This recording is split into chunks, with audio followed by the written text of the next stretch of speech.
Bonjour à tous et bienvenue sur Radio Gazou. Aujourd'hui, nous allons nous intéresser à l'exercice 51 du cours de méthode numérique. Dans celui-ci, nous partons d'un problème de Cauchy, qui est la dérivée de u qui est égale au sinus de x plus u de x sur l'intervalle x allant de 0 à 1, avec la condition initiale u de 0 est égal à 0.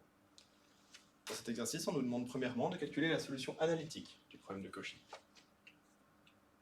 Donc, pour trouver la solution de ce problème, il faut se rappeler que la solution générale peut s'écrire comme étant la solution homogène indiquée par u de h de x plus une solution particulière up de x. La solution du problème homogène est trouvée donc en considérant le problème homogène, c'est-à-dire du dx est égal à u de x.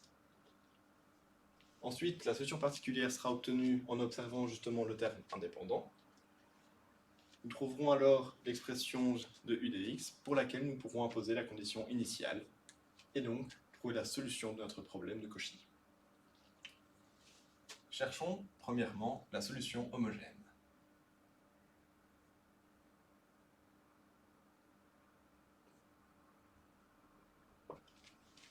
Donc le problème homogène consiste à imposer le terme indépendant à 0, c'est-à-dire le terme sinus de x à 0. Nous considérons donc u' de x est égal à u de x, que nous pouvons réécrire comme étant du dx est égal à u de x. Ici, intuitivement, on peut déjà connaître la solution, une fonction telle que sa dérivée est égale à la fonction elle-même, donc c'est une exponentielle. Mais ici, on peut retrouver cette expression en faisant passer le u de x dans le terme de gauche. Nous avons donc 1 sur u de x du de x est égal à dx. Nous intégrons les termes et nous obtenons donc ici log de u de x est égal à x plus une constante, donc appliquerons a. Ensuite, nous pouvons appliquer l'exponentielle. Nous obtenons alors l'expression de u de x qui est égale à l'exponentielle de x fois une certaine constante que nous allons appeler c. Alors ici, pour bien rappeler que nous considérons la solution homogène, je vais indiquer le petit h en dessous en indice du. Là.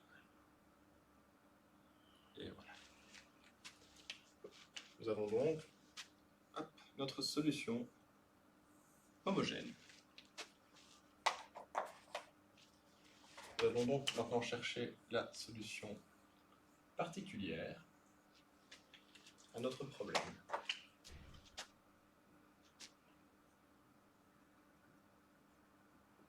Solution particulière.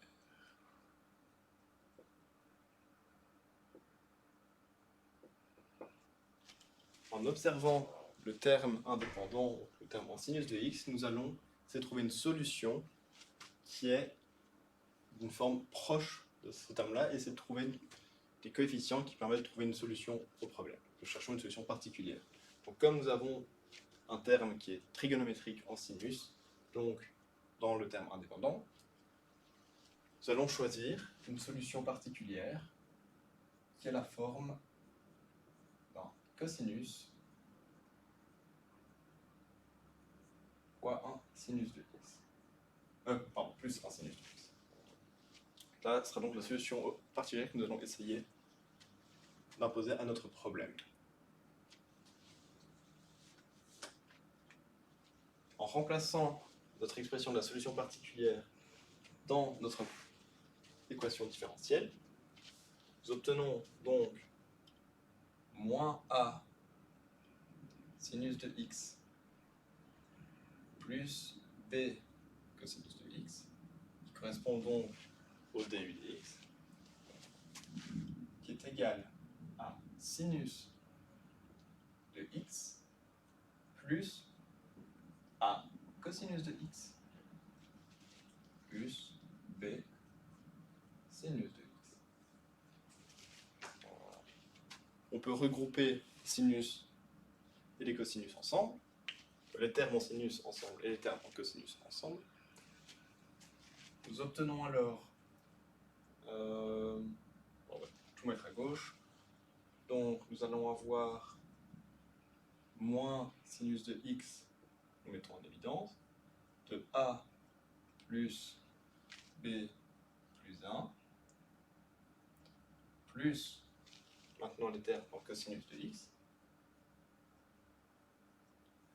b moins a, qui doit être donc égal à 0. Nous cherchons un choix de a et de b qui permettent de satisfaire cette condition. On remarque que si on impose a plus b plus 1 est égal à 0, et également que b moins a est égal à 0, alors cette équation est toujours satisfaite. Et donc notre solution particulière pour ces choix de a et b satisfait donc notre équation différentielle, et donc c'est bien une solution particulière qui est valide. Donc essayons de trouver un choix de paramètres a et b. Donc par b moins a égale 0, on trouve donc directement que b est égal à a. Ensuite, par a plus b plus 1 est égal à 0, en sachant que b est égal à a, nous trouverons donc que a est égal à b, qui est égal à moins 1 demi. Et donc,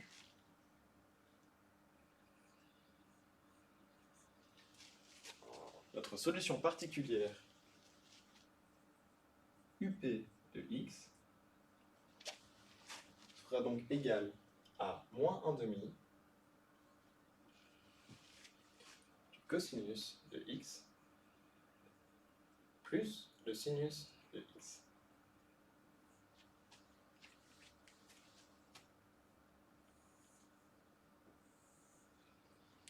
Il nous est maintenant possible d'écrire notre solution générale et d'imposer la condition initiale à cette solution.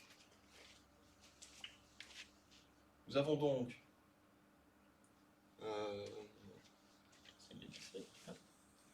voilà. Donc, nous avons u de x qui est égal à la solution homogène, c'est-à-dire une constante c fois e de x, plus la solution particulière, c'est-à-dire moins 1 demi cosinus de x, plus sinus de x. Nous imposons donc la condition initiale, en remplaçant donc x par 0, obtenons u de 0, qui est donc égal à 0, qui est égal à c exponentielle de 0, donc 1, moins 1 demi cos de x plus sin de x, égale donc moins 1 demi, le cosinus en 0 vaut 1, le sinus en 0 vaut 0. Nous trouvons donc que c est égal à 1 demi. La solution analytique du problème, de Cauchy est donc donnée par u de x est égal à 1 demi fois exponentielle de x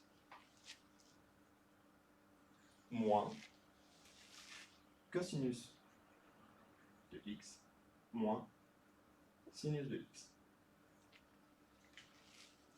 Voici donc la solution analytique de notre problème de Cauchy. Nous répondons donc à la première partie de notre énoncé. Dans la deuxième partie de l'exercice, nous allons nous intéresser à appliquer les méthodes d'Euler explicite et Euler implicite afin de trouver la solution de notre problème de Cauchy au point x est égal à 1. Rappelons d'abord ce qu'est Euler explicite. Une méthode explicite utilise uniquement l'information déjà acquise. C'est-à-dire que nous allons donc discrétiser d'abord u de x donc à partir de la façon suivante. Donc nous allons écrire ui plus 1 moins ui divisé par le pas h, notre approximation de la dérivée. qui est égal donc, à notre fonction, qui est tout le terme de droite, qui est estimé en xi ui, c'est-à-dire au moment courant. Nous avons donc u de i plus 1 qui est égal à ui plus h, le pas, fois notre fonction f de xi ui. Avec notre fonction f, donc tout ce terme ici.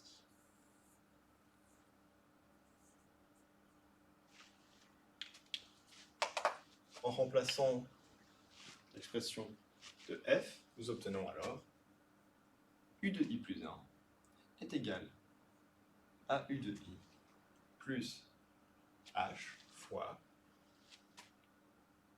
sinus de xi plus ui. Ce que nous pouvons encore écrire comme étant ui plus 1 est égal à ui fois 1 plus h plus h sinus de xi. En appliquant ce schéma pour différents pas h, nous pouvons obtenir une idée de l'ordre de la méthode et nous pouvons également obtenir donc la solution en u de x est égal à 1. Intéressons-nous maintenant à Euler implicite.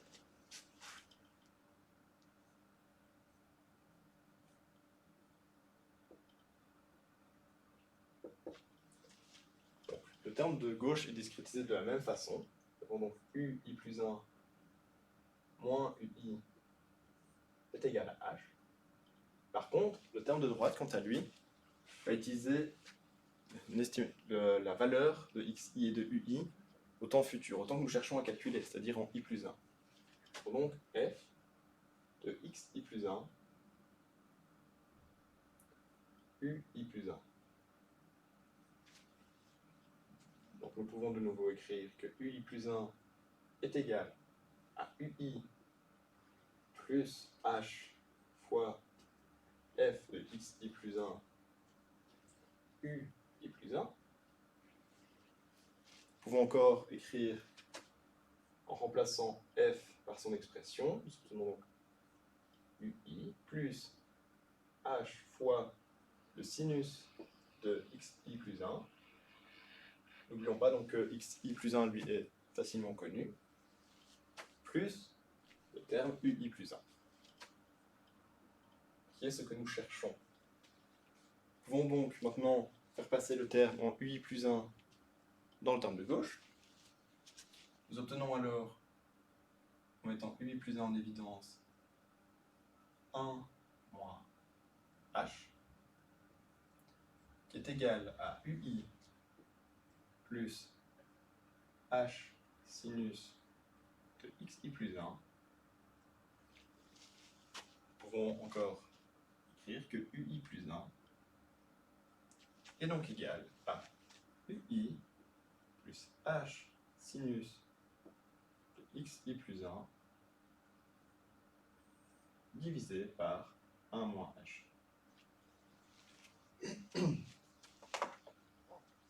Voyons donc dans ce cas simple que méthode explicite et une méthode implicite ne vont pas utiliser le même schéma et vont produire des résultats donc, qui sont différents mais qui, on l'espère, vont converger vers la même valeur.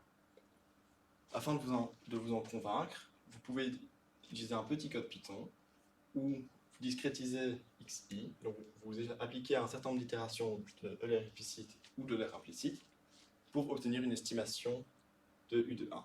Comme nous avons calculé la solution analytique, vous pouvez comparer les estimations que nous obtenons avec la solution analytique et voir si les méthodes convergent vers la bonne solution.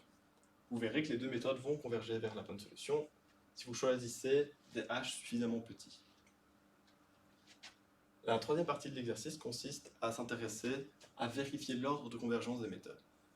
L'approche est exactement la même que nous avons effectuée dans les exercices sur les dérivations, qui sont donc dans c'est l'exercice 34, il me semble.